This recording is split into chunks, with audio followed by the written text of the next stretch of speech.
கொஞ்சம் கற்பனை பண்ணி பாருங்க. நீங்க சாதாரணமா ஒரு ரோட்ல நடந்து போயிட்டு இருக்கீங்க. ரைட், ஒரு நார்மலான நாள். ஆமா, ஒரு நார்மலான நாள். அப்போ முன்பின் தெரியாத ஒருத்தர் உங்கள நோக்கி வராரு. ரொம்ப ஸ்நேகமா கை குலுக்க கைய நீட்டுறாரு. நீங்களும் இயல்பா உங்க கைய நீட்டுறீங்க. கண்டிப்பா, நம்ம ஊர்ல சாதாரணமா பண்றது தானே இது. ஆனா இப்போதான் ட்விஸ்ட். திடீர்னு அவரு உங்க கைய மிக வேகமா புடிச்சு இழுத்து உங்கள பேலன்ஸ் இழக்க வச்சு உங்க முகத்துக்கு நேரா தூங்கு அப்படின்னு ரொம்ப சத்தமா கத்துறாரு. Oh my god! நீங்க சுதாரிக்கிறதுக்குள்ள உங்க கண்கள் மூடுது. அடுத்த செகண்ட் உங்க மைண்ட் முழுமையா அவருடைய கட்டுப்பாட்டுக்குள்ள போயிடுது. இது கேட்க ஏதோ ஒரு ஹாலிவுட் படத்தோட வில்லன் பண்ற மாயாஜாலம் மாதிரி தோணுது எனக்கு. எனக்கும் ஆரம்பத்துல அப்படிதான் தோணுச்சு. ஆனா இது நிஜம். இது மூளைய ஹேக் பண்ற ஒரு உண்மையான நியூரலாஜிக்கல் ஹேக். வாவ், நிஜமாவா? ஆமா. சோ இந்த ஆழமான அலசல்ல நம்ம பார்க்க போற புத்தகம் டாண்டாலியன் ஜோன்ஸ் எழுதிய மைண்ட் கண்ட்ரோல் ஹிப்னோட்டிசம். இது எப்படி வேலை செய்யுது அப்படிங்கறத ஆரம்ப நிலையில இருக்கிறவங்களுக்கும் புரியற மாதிரி ரொம்ப எளிமையா ஒரு ஸ்டெப் பை ஸ்டெப் கைடா நாம இன்னைக்கு பேச போறோம். சூப்பர். நாம ஹிப்னாட்டிசம் இல்லனா மனக்கட்டுப்பாடு அப்படின்னு அந்த வார்த்தையை கேட்ட உடனே கையில ஒரு பெண்டுலம் வச்சுக்கிட்டு ஒருத்தரை ஆட்டி வைக்கிற சீன்கள் தான் நமக்கு ஞாபகம் வரும். கரெக்ட், அந்த பழைய சினிமா காட்சிகள் தான். ஆமா, ஆனா இந்த புத்தகம் அந்த பழைய பிம்பங்களை சுக்குநூறா உடைக்குது. நீங்க சொன்ன அந்த மைண்ட் கண்ட்ரோல் அப்படிங்கிற வார்த்தையே பலருக்கும் பயத்தை தரக்கூடியதுதான். ஆனா உண்மையிலேயே அது அப்படி ஒரு பயங்கரமான விஷயமா? ஆக்சுவலா அதுதான் என்னுடைய கேள்வி. மைண்ட் கண்ட்ரோல் அப்படின்னு கேட்டாலே யாரோ என் மூளைக்குள்ள புகுந்து என்னை பிரெயின் வாஷ் பண்ணி எனக்கு பிடிக்காத ஒன்ன செய்ய வைக்க போறாங்க அப்படிங்கிற ஒரு தற்காப்பு உணர்வு வந்துடுது. இதை எப்படி நாம சாதாரண விஷயம்னு எடுத்துக்க முடியும்? அதை புரிஞ்சிக்க நாம ஒரு விஷயத்தை ரொம்ப தெளிவா பார்க்கணும். அதாவது மனக்கட்டுப்பாடு அப்படிங்கிறது ஒரு ரகசிய சதித்திட்டமோ இல்ல கெட்ட வார்த்தையோ கிடையவே கிடையாது. ஓஹோ, அப்போ அது என்ன? மனிதர்களாகிய நாம அன்றாடம் பயன்படுத்துற கடந்து வர்ற ஒரு கம்யூனிகேஷன், தகவல் தொடர்போட ஒரு அங்கம்தான் அது. நம் எண்ணங்கள்ல ஒரு தாக்கத்தை ஏற்படுத்தி அதன் மூலமா நம் நடத்தையில ஒரு மாற்றத்தை கொண்டு வர்ற எந்த ஒரு நேர்மையான முயற்சியுமே மனக்கட்டுப்பாடு தான். ஒரு நிமிஷம் இருங்க. அப்படியென்றால் நான் தினமும் நியூஸ் பேப்பர் படிக்கிறதோ டிவில விளம்பரங்களை பார்க்கறதோ கூட மனக்கட்டுப்பாடுதானா? ஆமா, 100%. இதை இன்னும் கொஞ்சம் விளக்கமா சொல்ல முடியுமா? நிச்சயமா. புத்தகத்திலே இதுக்கு ஒரு அருமையான உதாரணம் கொடுத்திருக்காங்க. இப்போ குடிப்பழக்கத்தால தன் வாழ்க்கையே தொலைத்த ஒருத்தர் இருக்காரு.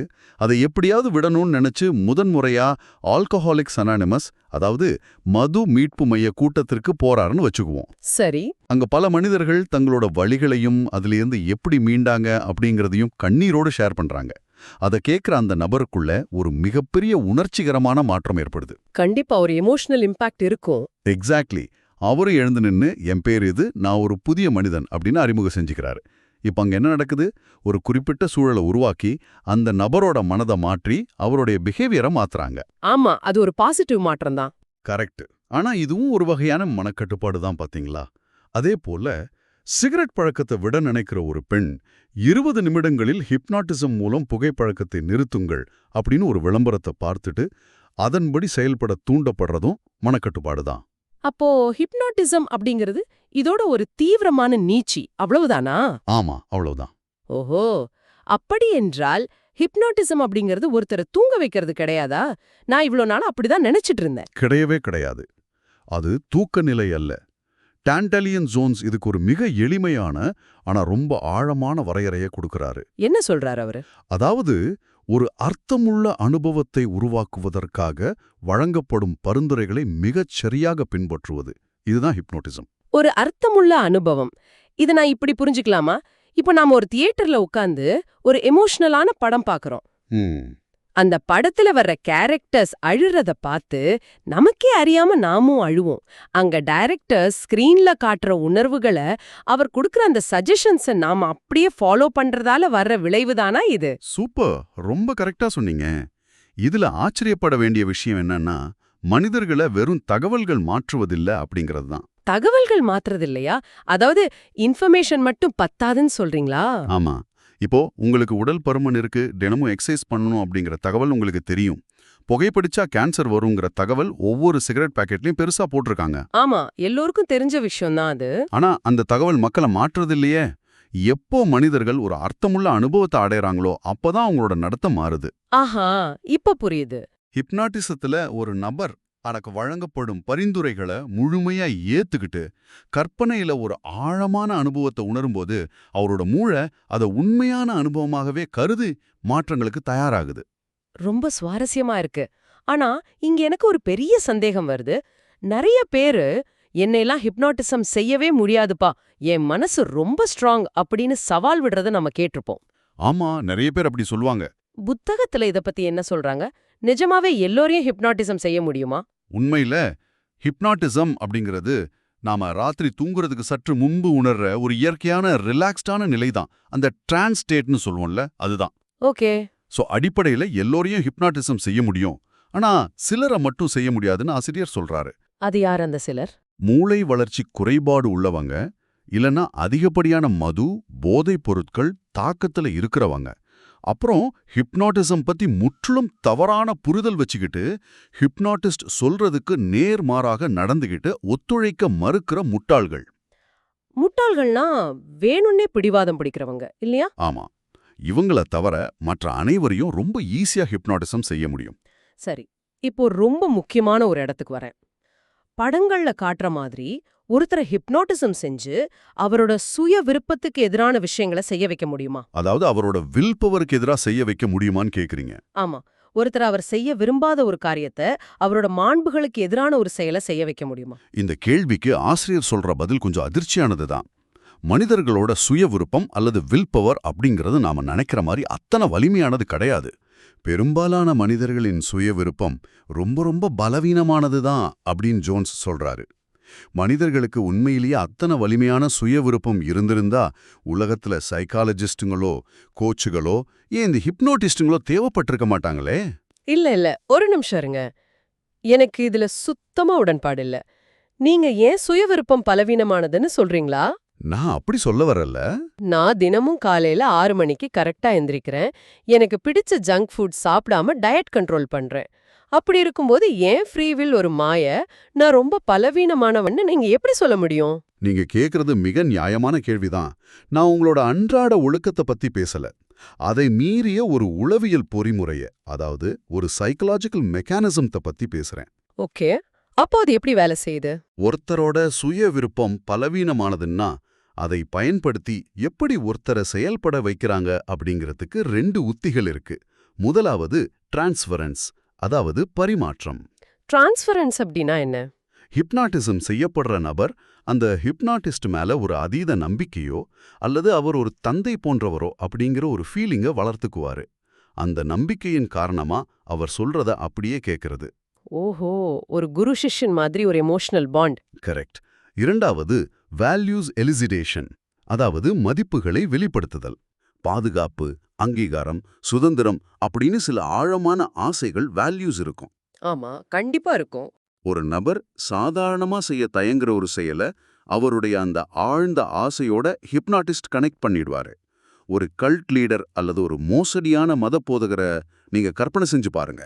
ஓகே, அந்த மாதிரி ஆளுங்க நிறைய பேர் இருக்காங்களே. அவர் தன்னிடம் வர்றவங்க கிட்ட நேரடியாக உன் சொத்து எல்லாம் எனக்கு எழுதி கொடு அப்படின்னு கேட்க மாட்டாரு. மாறாக, உனக்கு முழுமையான நிம்மதியும் கடவுளின் அன்பும் வேணுமா, உலக ஆசைகளை துறந்து விடு அப்படின்னு சொல்லுவாரு. ஆஹா, அப்போ அவரோட வீக்னஸை யூஸ் பண்றாரு. கரெக்ட். அந்த நபரோட ஆழ்ந்த ஆசையான நிம்மதிய அவர் செய்ய விரும்பாத ஒரு காரியத்தோடு, அதாவது சொத்தை இழக்கிறதோட இணைத்து விடுவது. இப்படி செய்யும்போது உங்களோட லாஜிக்கலான மூளை செயலிழந்து உணர்ச்சிகரமான மூளை முடிவெடுக்க ஆரம்பிக்குது. இதுதான் உங்க சுய விருப்பத்தை ஹேக் செய்யற முறை. வாவ், இது நிஜமாவே கொஞ்சம் பயமா தான் இருக்கு. மனிதர்களோட வில் பவர் இவ்ளோ ஈஸியா உடையக்கூடியதுன்னா அந்த பலவீனத்தை ஒரு ஹிப்னாட்டிஸ்ட் ஒரு அறையில எப்படி செயல்படுத்துறாரு? அது ஒரு ப்ராசஸ். இந்த ஹிப்னாட்டிசம் எப்படிதான் வேலை செய்யுது? ஆரம்ப நிலையில இருக்கிறவங்களுக்காக இதோட படிப்படியான செயல்முறையை நம்ம இப்போ பார்ப்போம். அந்த முதல் ஸ்டெப் என்ன? புத்தகம் இதை ரொம்ப தெளிவா பிரிக்குது. முதலாவது படி ப்ரீ டாக், அதாவது முன்பேச்சு. முன் பேச்சுனா என்ன பேசுவாங்க? இது வெறும் 2 நிமிஷம் மட்டுமே நடக்கிற ஒரு சாதாரண உரையாடல் தான். ஆனா இதுதான் மொத்த ஹிப்னாட்டிசத்துக்கும் அஸ்திவாரம். இந்த கட்டத்துல ஹிப்னாட்டிஸ்ட் கேட்பவர்கிட்ட எந்த ஒரு மாயாஜாலமும் செய்ய போறதில்ல அப்படிங்கறத தெளிவுபடுத்துவாரு. அப்போ ஒரு நம்பிக்கையை உருவாக்குறாங்க. ஆமா, மூளைக்குள்ள ஒரு ஒப்பந்தம் போடுறது போல இது. நான் ஒரு எண்ணத்தை சொன்னா அதை நினையுங்கள், நான் ஒரு உணர்வை சொன்னா அதை உணருங்கள் அப்படின்னு ரொம்ப சிம்பிளா சொல்லி அவரோட ஒத்துழைப்பை உறுதி செய்வாரு. நீங்க அந்த சஜஷன்ஸை ஃபாலோ பண்ணா மட்டுமே இது ஒர்க் ஆகும்னு புரிய வைப்பாரு. அப்போ அது ஒரு செட்டப் மாதிரி. இதற்கு அடுத்தபடியா வர்றது தான் பழக்கப்படுத்துதல் அல்லது என்ட்ரெயின்மெண்ட். ஆமா, எனக்கு இந்த கட்டம் ரொம்ப பிடிச்சிருந்தது. ஏன்னா சஜஷன்ஸை ஃபாலோ பண்ணணும்னு சொல்றது ஈஸி, ஆனா அதை நடைமுறையில செய்ய பழக்கப்படுத்துறது தான் இந்த என்ட்ரெயின்மெண்ட். எக்ஸாக்ட்லி. எந்த கேள்வியும் கேட்காம கட்டளைகளை பின்பற்ற மூளைய பழக்கப்படுத்துறது. உங்க கைய தூக்குங்க, மேல பாருங்க, கீழே பாருங்க, கண்களை மூடுங்க, யானை அப்படின்னு சொல்லுங்க அப்படின்னு அடுத்தடுத்து மிக வேகமா சின்ன சின்ன கட்டளைகளை கொடுக்கறது. ஆனா எனக்கு ஒரு டவுட், இதை ஏன் இவ்ளோ வேகமா செய்யணும்? ஏன்னா அந்த வேகமான கட்டளைகள் உங்களோட மூளைய அனலைஸ் பண்றதுல இருந்து தடுக்குது. அதாவது தர்க்க ரீதியா லாஜிக்கலா யோசிக்கிறத தடுத்து கட்டளைகளுக்கு செவி சாய்க்கும் ஒரு ரோபோ போல உங்க மூளைய அது பழக்கப்படுத்துது. ஓஹோ, லாஜிக்கல் மைண்ட ஷட் டவுன் பண்றாங்க. கரெக்ட். இதற்கடுத்து வரதுதான் மூன்றாவது படியான தூண்டல், அதாவது இண்டக்ஷன். இதுதான் ஒருத்தரோட மனதை முழுமையான ஹிப்னாட்டிசம் நிலைக்கு கொண்டு செல்ற முக்கியமான கட்டம். மூளைய ஒருவித தளர்வு நிலைக்கோ அல்லது குழப்ப நிலைக்கோ கொண்டு செல்வது. இந்த இண்டக்ஷன் கட்டம் தான் நாம ஆரம்பத்துல பேசின அந்த அதிர்ச்சி சம்பவமா? ஆமா, அதேதான். அது எப்படி திடீர்னு கைய புடிச்சு இழுத்து தூங்குன்னு சொன்னோனே மூளை அதை அப்படியே ஏத்துக்குது? எனக்கு அது இன்னும் ஆச்சரியமா இருக்கு. இதுக்கு பேரு ரேபிட் இண்டக்ஷன், அதாவது வேகமான தூண்டல்னு சொல்லுவாங்க. இதை ரொம்ப ஈஸியா புரிஞ்சுக்க ஒரு உதாரணம் சொல்றேன். உங்க மூளையை ஒரு கம்ப்யூட்டர் ப்ராசஸர் மாதிரி நினைச்சுக்கோங்க. ஓகே, கம்ப்யூட்டர் மாதிரி. யாரோ ஒருத்தர் உங்ககிட்ட கை குலுக்க வரும்போது உங்க மூளை அந்த சிச்சுவேஷனை புரிஞ்சுக்கிட்டு ஒரு ரெகுலரான ஃபைலை ஓபன் பண்ணுது. ஆனா திடீர்னு அவர் உங்க கையை வேகமா இழுத்து சத்தமா கத்தும்போது உங்க மூளைக்கு சற்றும் எதிர்பாராத பல எரர் சிக்னல்கள் ஒரே நேரத்துல போகுது. அந்த 1 மில்லி செகண்ட் உங்க மூளை அப்படியே உறைஞ்சு போகுது. அந்த கேப்பை பயன்படுத்தி ஹிப்னாட்டிஸ்ட் உங்களோட ஃபயர்வால் பாதுகாப்பை தாண்டி ஆழ்மனதிற்குள்ள நேரடி கட்டளையை கொடுக்கறாரு. Mind blowing. மூளை பஃபர் ஆகிற அந்த 1 செகண்ட்ல நடக்கிற ஹேக்கிங் தான் இது. ஆமா, 100% ஹேக்கிங் தான். அதே போல அந்த திசை திருப்பல் உத்தியும் ரொம்ப சுவாரஸ்யமா இருந்துச்சு. அதாவது கண்களை இருக்க மூடிக்கிட்டு மனசுக்குள்ள வட்டமா சுத்துறது போன்ற உணர்வை ஏற்படுத்துறது. அதுவும் ஒரு வகையான இண்டக்ஷன் தான். உங்களை நீங்களே மனசுக்குள்ள சுத்திட்டு இருக்கிறதா கற்பனை செய்யும்போது வெளி உலக தொடர்புகள் அறுபட்டு மனம் கட்டுப்பாட்டுக்குள்ள வருது. சரி, இப்போ மூளைய ஹேக் பண்ணியாச்சு. உள்ள போன பிறகு என்ன பண்றாங்க? அந்த பிரச்சனைகளை எப்படி சரி செய்றாங்க? இங்கதான் மனதிற்குள் கற்பனை இடங்களை உருவாக்குவது அப்படிங்கிற சிகிச்சை பகுதி வருது. ஆசிரியர் பேரிடுதலின் சக்தி, பவர் ஆஃப் நேமிங் பத்தி விரிவா பேசுறாரு. பவர் ஆஃப் நேமிங்னா என்ன? அதாவது ஹிப்னாட்டிசம் நிலையில ஒரு கற்பனை பொருளுக்கு பேரிட்டு விட்டால் மூளையை பொறுத்தவரை அது நிஜமாகவே மாறிடும். உங்க மனசுக்குள்ள சில அறைகளை ஹிப்னாட்டிஸ்ட் கற்பனையை உருவாக்குவாரு. கற்பனை அறைகளா? ஆமா. உதாரணமா உண்மைகளின் இடம் அப்படின்னு ஒரு அறை. அங்க வைக்கப்படுற எந்த ஒரு கருத்தையும் உங்க மூளை எந்த கேள்வியும் கேட்காம நிஜம்னு ஏத்துக்கும். இத கேட்டுட்டு இருக்கிற நீங்க இப்போ வண்டி ஓட்டிக்கிட்டு இருக்கலாம், அல்லது சமையல் பண்ணிட்டு இருக்கலாம். உங்களுக்கு என்ற ஒரு தனிப்பட்ட பயம் இருக்கும் இல்லையா? கண்டிப்பா ஒவ்வொருத்தருக்கும் ஒரு பயம் இருக்கும். உயரம்னா பயம், அல்லது சிலந்திய பார்த்தா பயம்னு. அந்த பயங்களை எல்லாம் இந்த தத்துவத்தை பயன்படுத்தி போக்க முடியும்னு புத்தகம் சொல்லுது. அதற்காக உருவாக்கப்பட்டது தான் கருப்பு பெட்டி, த பிளேஸ் ஆஃப் ஃபர்கெட்டிங். ஆமா, பிளாக் பாக்ஸ். நமது வேண்டாத எண்ணங்கள், பயங்கள் எல்லாவற்றையும் ஒரு கற்பனையான கருப்பு பெட்டிக்குள்ள போட்டு பூட்டி விடுறதா கற்பனை செய்யறது. மனசுக்குள்ள வெறும் அறைகளையும் பெட்டிகளையும் கற்பனை செய்யறது ஒருத்தரோட நீண்ட கால பயங்களை போக்குமா? இது வெறும் பிளாசிபோ எஃபெக்ட் கிடையாதா? இது வெறும் பிளாசிபோ இல்ல, இதன் பின்னால் வலுவான நியூரோலாஜிக்கல் காரணம் இருக்கு. நம்ம மூளைக்கு எது நிஜம், எது ஆழமான கற்பனை அப்படிங்கிற வித்தியாசம் தெரியாது. ஓ, மூளைக்கு அது ரெண்டும் ஒண்ணுதானா? ஆமா, நீங்க ஹிப்னாட்டிஸ் நிலையில அந்த அறைகளையும் பெட்டிகளையும் எவ்வளவு தத்ரூபமா பாக்குறீங்களோ அவ்வளவு தூரம் மூளை புதிய நரம்பியல் பாதைகளை, அதாவது நியூரல் பாத்வேஸ உருவாக்குது. இத நடைமுறை வாழ்வுல எப்படி பயன்படுத்துறாங்க அப்படிங்கிறதுக்கு அருமையான 2 உதாரணங்களை ஆசிரியர் தர்றாரு. முதலாவது, ஏக்கங்களை அழிக்கும் முறை, த கிரேவிங்ஸ் கிரெஷோ. அந்த முறை ரொம்பவும் பிராக்டிக்கலா இருக்கு. ஹிப்னாட்டிஸ்ட் உங்ககிட்ட சொல்லுவாரு, உங்க வலது கையில உங்களுக்கு இருக்கிற அந்த தீய பழக்கத்தின் மீதான ஏக்கத்தை, உதாரணமா சிகரெட் குடிக்கிற பழக்கத்தை கற்பனை செஞ்சுக்கோங்க. கரெக்ட். அப்புறம் இடது கையில அந்த பழக்கத்திலிருந்து விடுபட்டதால் கிடைக்கிற நிம்மதியையும் விடுதலையையும் கற்பனை செஞ்சுக்கோங்கன்னு சொல்லுவாரு. இப்போ மெதுவா அந்த 2 கைகளையும் ஒன்னா மோத சொல்லுவாரு. அந்த 2 முற்றிலும் முரண்பாடான உணர்வுகளும் ஒன்னோடு ஒன்னு மோதும்போது அங்க என்ன நடக்குது? அங்கதான் காக்னிட்டிவ் டிசோனன்ஸ் அப்படிங்கிற மிகப்பெரிய அறிவாற்றல் முரண்பாடு ஏற்படுது. மூளைக்குள்ள ஒரு மிகப்பெரிய குழப்பம் வரும். எப்படி குழப்பம் வரும்? வலது கையில் உள்ள தீய பழக்கத்தின் ஆசையும் இடது கையில உள்ள அதோட விடுதலையும் மோதும்போது மூளை அதை எப்படி ப்ராசஸ் பண்றதுன்னு தெரியாம ரீசெட் ஆகுது. அந்த குழப்பம் தீரும்போது உங்க மூளை அந்த பழைய ஏக்கத்தை அழிச்சிட்டு விடுதலையை ஏத்துக்கிட்டு இருக்கும். ரொம்ப அருமையா இருக்கு. இதே போல தான் அந்த ஃபோபியா சிகிச்சை அப்படிங்கிறதும். இத கேக்குற நேயர்களே, உங்களுக்கு இருக்கிற மிகப்பெரிய பயத்தை நினைச்சுக்கோங்க. ஹிப்னாட்டிஸ் நிலையில உங்கள ஒரு பெரிய தியேட்டர்ல தனியா உட்கார்ந்திருக்க மாதிரி கற்பனை செய்ய சொல்லுவாங்க. ஆமா, இது NLP ஃபோபியா ப்ராசஸ்னு சொல்லுவாங்க. திரையில உங்களோட அந்த பயம், உதாரணமா ஒரு நாய் உங்களை துரத்துற மாதிரி ஓடுறத பார்க்க சொல்லுவாங்க. ஆனா அது கலர் படம் கிடையாது, Black and White படம். Correct, Black and White. பின்ன அந்த படத்தை மிக வேகமா பின்னோக்கி ஓட விடுவாங்க, அதாவது ரிவைண்ட் செய்வாங்க. சத்தம் கூட ரிவைண்ட் ஆகும்போது வர அந்த கீச் கீச் அப்படிங்கிற சத்தமா கற்பனை செய்ய சொல்லுவாங்க. இது எப்படி ஒருத்தரோட ஆழமான ஃபோபியாவை குணப்படுத்தும்? இது ஒரு மிகச்சிறந்த கேள்வி. ஏன் அதை Black and White-ஆ மாத்த சொல்றாங்க, ஏன் ரிவைண்ட் செய்ய சொல்றாங்க அப்படின்னா, உங்க மூளை அந்த குறிப்பிட்ட பயத்தை ஒரு குறிப்பிட்ட உணர்ச்சியோட, அதாவது எமோஷனல் ஆங்கரோட இணைச்சு வச்சிருக்கு. ஓகே. அந்த நிஜமான கலர்களோடும் நேரான சம்பவமாவும் ஓடும்போதும் அந்த இமோஷன் ட்ரிகர் ஆகுது. அதை கலர் மாத்தி பின்னோக்கி ஓட விட்டு வேடிக்கையான சத்தங்களை சேர்க்கும்போது மூளைக்குள்ள இருக்கிற அந்த பயத்துக்கான மெமரி ட்ராக்க சிதைக்கப்படுது. அப்ப அந்த இமோஷனல் கனெக்ஷன் கட் ஆயிடுமா? ஆமா, பலமுறை எப்படி மூளைக்குள்ள ரிவைண்ட் செய்யும்போது அந்த நினைவுகளோட இணைக்கப்பட்டிருக்க இமோஷனல் பயம் துண்டிக்கப்பட்டு அது வெறும் சாதாரண எந்த உணர்ச்சியும் மற்ற நினைவா மாறிடுது. வாவ், அத புரிஞ்சுக்கிற விதமே மிக சிறப்பா இருக்கு. மூளையோட ஆழமான உணர்ச்சி இணைப்புகளை கற்பனை மூலமாகவே கட் பண்றது ரொம்ப அபாரம். ஆமா, அது ரொம்ப பவர்ஃபுல்லான டெக்னிக். சரி, இந்த ஆழமான அலசலின் மூலமா இந்த ஹிப்னாட்டிசம், மனக்கட்டுப்பாடு இதெல்லாம் பத்தி தெரிஞ்சுக்கிறது ஒரு சாதாரண மனுஷனா உங்களுக்கு, அதாவது இதை கேட்டுட்டு இருக்கிற நேயர்களுக்கு என்ன பயன்? இதெல்லாம் நான் ஏன் தெரிஞ்சுக்கணும்? இது ஒரு ரொம்ப முக்கியமான பாயிண்ட். இந்த மனக்கட்டுப்பாடு மற்றும் ஹிப்னாட்டிஸ் நுட்பங்களை நாம தெரிஞ்சுக்கிறதன் மூலமா அன்றாட வாழ்வுல நம்ம சுற்றி என்ன நடக்குது அப்படிங்கறத நம்மால விழிப்புடன் கவனிக்க முடியும். கண்டிப்பா. டிவியில வர்ற விளம்பரங்கள், அரசியல் பிரச்சாரங்கள், சோஷியல் மீடியாவில் பரப்பப்படுற கருத்துக்கள் எல்லாமே ஏதோ ஒரு வகையில உங்களோட வேல்யூஸ் எலிசிட்டேஷனை தூண்டி, அதாவது உங்களோட பலவீனமான உணர்வுகளை தூண்டி உங்களுக்கு ஒரு அர்த்தமுள்ள அனுபவத்தை கற்பனையா கொடுத்து உங்களை அவங்க பக்கம் இழுக்கிறாங்க. ஆமா, நாம என்ன வாங்கணும்னு கூட அவங்க தான் டிசைட் பண்றாங்க. எக்ஸாக்ட்லி.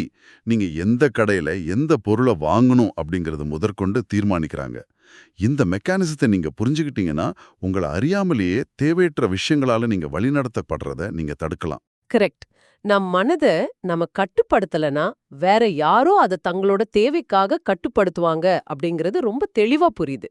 புத்தகத்தோட ஆரம்பத்துல நாம பேசின அந்த பயம், யாரோ என்ன பிரெயின் வாஷ் பண்ணிடுவாங்களோ அப்படிங்கிற பயம் இப்போ ஒரு தெளிவான விழிப்புணர்வா மாறி இருக்கும்னு நம்புறேன். கண்டிப்பா மாறி இருக்கும். மனதோட காயங்களை நேரா பார்க்க முடியாதுதான், ஆனா அதை சரி செய்யற கருவிகளும் அதே மூளைக்குள்ளதான் இருக்கு அப்படிங்கறது புரிஞ்சுக்க முடியுது. இது நம்ம சிந்திக்க வைக்கிற ஒரு ஆழமான கேள்வி எழுப்புது.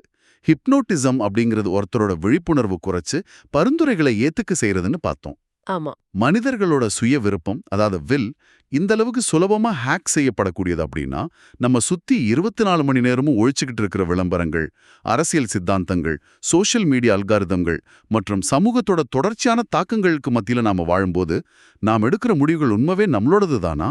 மைண்ட் ப்ளோயிங் கொஸ்டின் இது. நாம வாங்குற பொருட்கள், நாம நம்புற உண்மைகள் என எல்லாமே உண்மையிலே நம்ம முடிவுதானா? அல்லது நாம எல்லோருமே வாழ்நாள் முழுவதும் முழிச்சுக்கிட்டே ஒருவித தொடர்ச்சியான ஹிப்னாட்டிச நிலையில தான் வாழ்ந்துட்டு இருக்கோமா? இது நிஜமாவே மூளைய உறைய வைக்கிற ஒரு கேள்விதான். நாம எடுக்கிற முடிவுகள் நம்மளோடது தானா, இல்ல அதுவும் ஒரு மாயையா அப்படிங்கறத பத்தி நீங்களே கொஞ்சம் ஆழமா யோசிச்சு பாருங்க. இந்த கேள்வியோட உங்களோட சிந்தனைக்கு வேலை கொடுத்துட்டு இன்றைய அலசல நாம நிறைவு செய்வோம். உங்க மனம் உங்களுக்கே சொந்தமானதா இருக்கட்டும். மீண்டும் ஒரு சுவாரஸ்யமான ஆழமான அலசல்ல சந்திப்போம்.